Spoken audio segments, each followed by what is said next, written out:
जगन्नाथपुरी, जहां हमारी ex prime minister Indira Gandhi अलौने थी। जगन्नाथपुरी, वहां लोगों का मानना है कि वहां श्री कृष्ण का दिल है।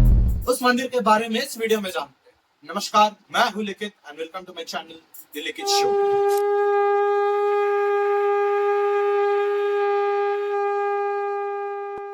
This temple is famous because of its annual festival called रथ यात्रा।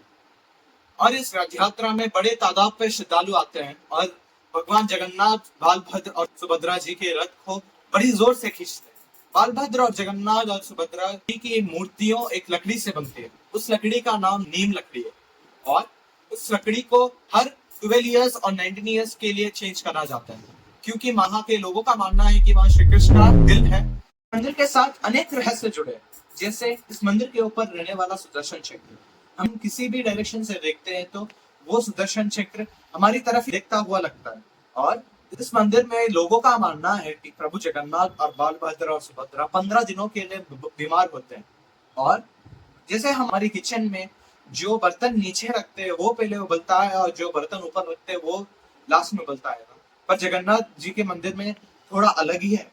जो बर्तन नीचे है वो लास्ट में उबलता है और जो बर्तन ऊपर है वो पहले उबलता है। प्रभु जगन्नाथ और जगन्नाथ टेम्पल का शुरुआत द्वापर युग की अंत से हुआ था। द्वापर युग के अंत में जब श्री कृष्ण ने उनका देह त्याग दिया था, तब उनके शरीर में से एक चमकता हुआ नील मणि बाहर आई थी। उस नील मणि वट वृक्ष के नीचे था। उस नील मणि के पाने पर मोक्ष प्राप्त था। उस नील मणि की देखभाल के लिए राजा धर्म ने पृथ्वी को चुना था। उन्होंने छुपा दिया। अनेक राजाओं ने प्रयास किया था उस नील मणि को प्राप्त करने के लिए। कहते हैं ना, जो भगवान लिखा रहता है वही प्राप्त करता है। ऐसे ही इंद्र जमुना के सपने में प्रभु विष्णु आकर बोलते हैं कि मेरा नील मणि एक लकड़ी के अंदर है, उस लकड़ी को तुम निकाल कर उस लकड़ी से मेरा मूर्ति बनाओ। उस लकड़ी के खोज में राजा इंद्र जमुना लगे। उस लकड़ी के मिलने के बाद राजा इंद्र जमुना ने एक यज्ञ का आरंभ किया। उस यज्ञ में प्रभु नरसिम्हा आकर उस यज्ञ को सफल किए और उस मूर्तियों का निर्माण विश्वकर्मा उन्हें सौंपा गया। मानते हैं कि ही पृथ्वी का निर्माण किए थे। उन्होंने एक शर्त रखी थी, जो भी इस कार्य में उनको तकलीफ पहुंचाएगा उस समय पर उस राजमहल से निकल जाए। 2 हफ्ते के बाद राजा इंद्र जमुना के पत्नी को शक आता है कि यह काम करने वाला मर गया है और राजा को बोलती है कि इस दरवाजे को ओपन करें। ओपन करने के बाद उन्हें दिखता है कि अधूरा हुआ जगन्नाथ, बालभद्र और सुभद्रा जी की मूर्तियां। जगन्नाथ और बालभद्र और सुभद्रा जी की मूर्तियों का बड़े बड़े आंखें थे। मानते हैं कि उस बड़े बड़े आंखों से इस धरती को देखते और उनके हाथ अधूरे थे।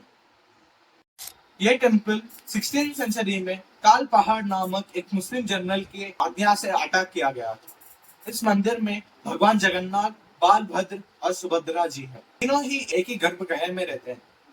चारधाम यात्रा हर एक हिंदू, हर एक सनातनी के जीवन में एक मुख्य यात्रा माना जाता है, क्योंकि लोगों का मानना है कि जो भी इंसान इस चारधाम यात्रा को करता है उसको मोक्ष प्राप्ति मिलती है।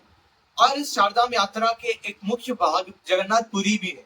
नॉर्थ में बद्रीनाथ और साउथ में रामेश्वरम, ईस्ट में पुरी जगन्नाथ और वेस्ट में द्वारका।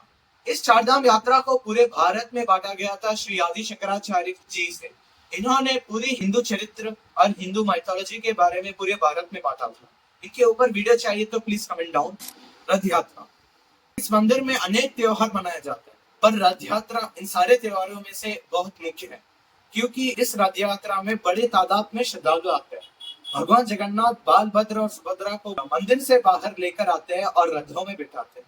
भगवान जगन्नाथ का रथ का हाइट है 45 फीट। इस मंदिर से लेकर 3 किलोमीटर के बाद गुंडीचा मंदिर के पास रथ को रोका जाता है, क्योंकि श्रद्धालुओं को इस रथ का और भगवान जगन्नाथ जी का दर्शन पाए।